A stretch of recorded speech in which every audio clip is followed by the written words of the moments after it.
Irmãos, a paz do Senhor Jesus.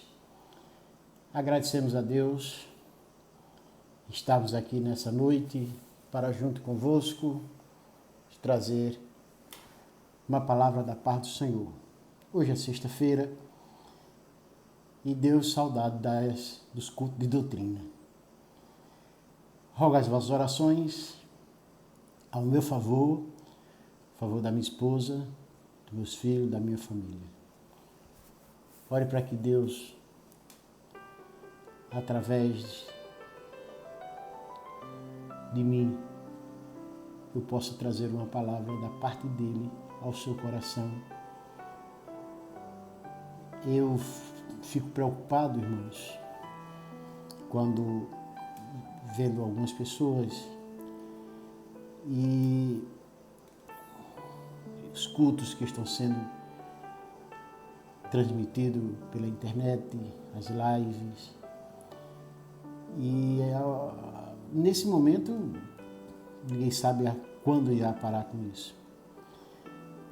E algumas pessoas sempre dizem que não gostam de vídeos longos, porque acha cansativo. Quando o vídeo é longo, é quando se fala de ensino, quando se trata de ensino, quando se trata da doutrina, da palavra. E isso não é tão fácil para ser degustado em poucos minutos, se torna um pouco longo. E muitas pessoas dizem que não gostam. E infelizmente a maioria é assim. Prefere informações do que conhecimento. Mas eu louvo a Deus pela sua vida. Eu sei que quando você começa a ouvir, você acompanha até o fim.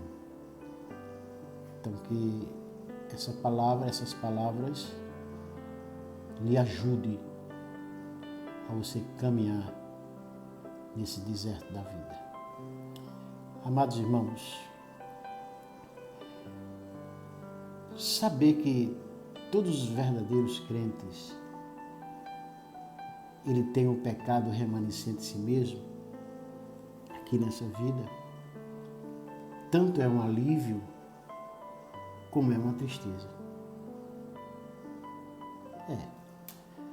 O apóstolo Paulo, ele escrevendo aos Filipenses 3:12, ele escreveu assim: não que eu tenha já recebido, ou tenha já obtido a perfeição, mas prossigo para conquistar aquilo para o que também fui conquistado por Cristo Jesus.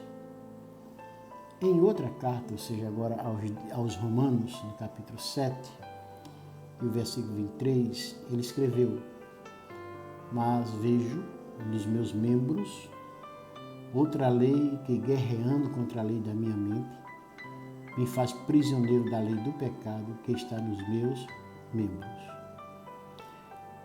E Jesus nos ensinou a orar diariamente. Mateus 6:12, perdoa-nos as nossas dívidas. Isso não quer dizer, não significa que nós temos de ser complacentes com o pecado. Pelo contrário, significa que temos de combatê-lo diariamente. Somos ordenados a matar constantemente o pecado que permanece em nossa vida. É Paulo escrevendo aos Romanos e aos Colossenses, ele diz assim: se viverdes segundo a carne, caminhais para a morte, mas se pelo Espírito mortificardes os feitos do corpo, certamente vivereis. Fazei, pois, morrer a vossa natureza terrena. Irmão, isso não é opcional. É um combate mortal. Ou o pecado morre, ou nós morreremos. O que acontece não é que nos tornamos perfeitos nessa vida, mas continuamos a matar os pecados quando eles nos atacam dia após dia. Não nos acostumamos com o pecado. Lutamos e matamos. Aí você pode perguntar: mas pastor, como mortificamos o pecado? Como vencer isso nessa batalha Vamos dar alguns passos para podermos vencer ou mortificar o pecado. Vamos lá. Primeiro, busque forças na verdade de que o velho pecador em você já está decisivamente morto. Romanos 6,6 está escrito: sabendo isto, que o nosso velho homem foi com ele crucificado, para que o corpo do pecado seja desfeito, a fim de que não sirvamos mais ao pecado. Colossenses 13,3: porque já estáis mortos e a vossa vida está escondida com Cristo em Deus. E Gálatas 5,24: e os que são de Cristo crucificaram a carne com as suas paixões e concupiscência. Pela fé, irmãos, estamos unidos a Cristo, de tal modo que a morte dele foi a nossa morte. Por isso Paulo, em Romanos 6,5, escreve: porque se formos plantados juntamente com ele, na semelhança da sua morte, também o seremos na da sua ressurreição. E ainda em 2 Coríntios 5,14, ele escreveu: porque o amor de Cristo nos constrange, julgando nós assim, que se um morreu por todos, logo todos morreram. Aí isso aí significa 3 coisas. Primeira, o golpe mortal em nosso velho homem já foi dado. Segundo, o velho eu não será bem sucedido em dominar-nos agora. Terceiro, a derrota final do pecado, ela é certa. Vamos para o segundo passo. Segundo passo, reconheça conscientemente a morte do velho homem. Ou seja, irmãos, creia na verdade das Escrituras a respeito da morte do velho homem em Cristo e procure viver nessa liberdade. Aí Paulo, escrevendo em Romanos 6,11, diz assim: assim também vos considerai-vos como mortos para o pecado, mas vivos para Deus em Cristo Jesus nosso Senhor. Viver aquilo que você realmente é constitui uma prova do que você é.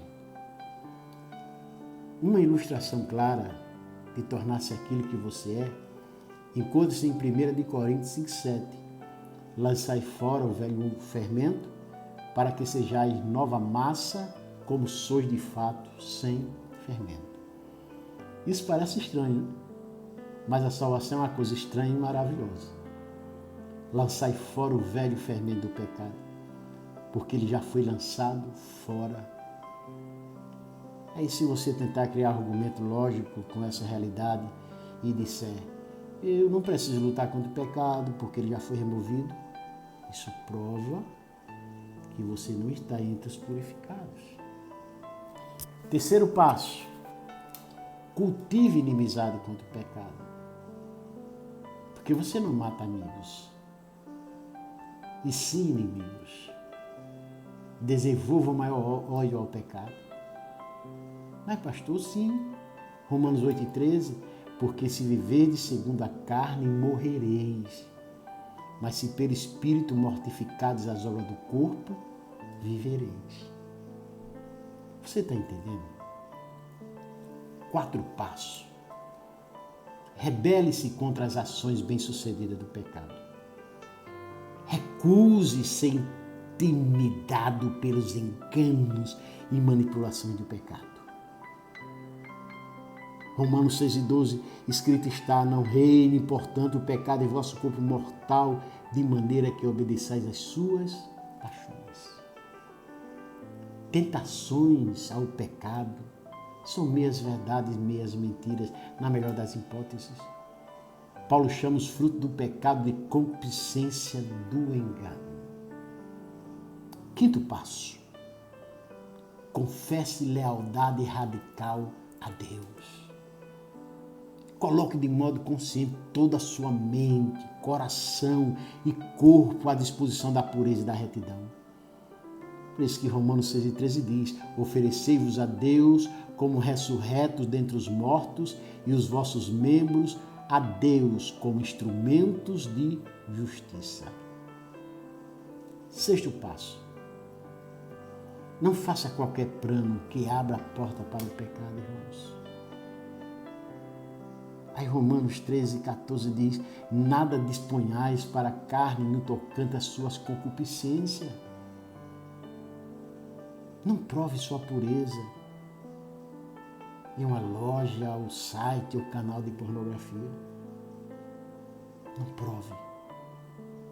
Sétimo passo. Conheça o espírito de sua época e resista conscientemente à conformação com ele. Aí Romanos 12:2 está escrito: e não vos conformei com este mundo, mas transformai-vos pela renovação do vosso entendimento, para que experimenteis qual seja a boa, agradável e perfeita vontade de Deus. Você conhece essa frase? O navio está na água do mundo, mas se a água entrar no navio, este afunda. Oitavo passo. Desenvolva hábitos mentais que renovam de forma contínua a mente na centralidade de Deus. 2 Coríntios 4:16, eu faço questão de citar os versículos, irmãos. Eu faço questão.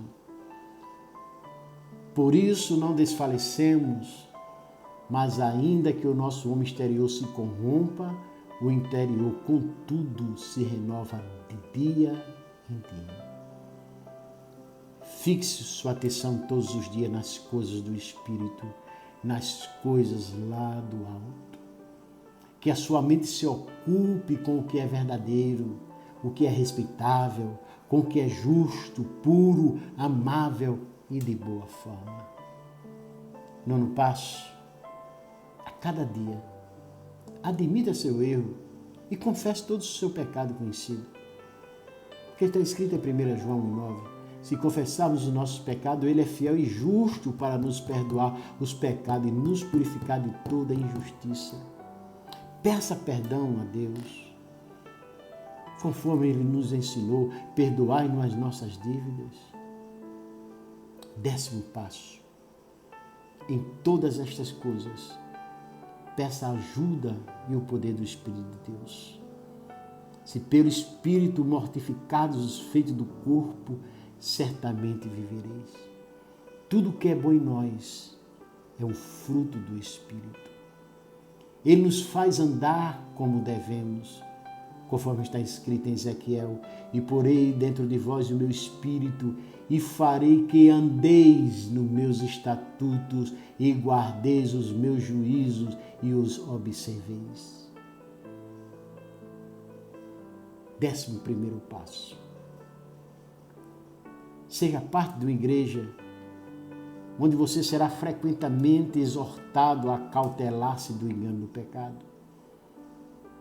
Hebreus 13:13, antes exortai-vos uns aos outros todos os dias, durante o tempo que se chama hoje, para que nenhum de vós se endureça pelo engano do pecado.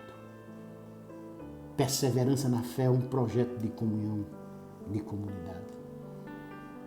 Não temos garantia para pensar que teremos essa perseverança se negligenciarmos os meios designados por Deus para o encorajamento e exortação mútuos.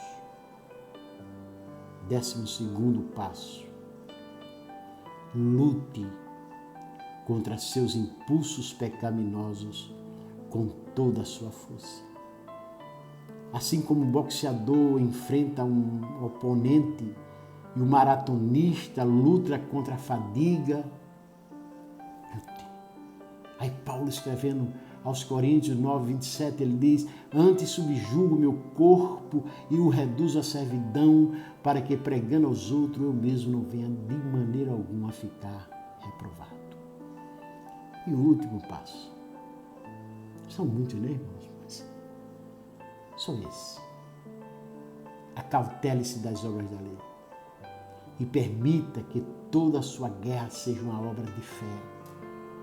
Ou seja, permita que a sua luta contra o pecado resulte de sua confiança nos prazeres superiores de tudo que Deus promete para você em Cristo Jesus.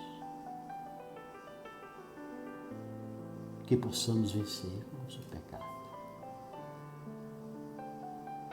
Que Deus em Cristo continue nos abençoando. Amém.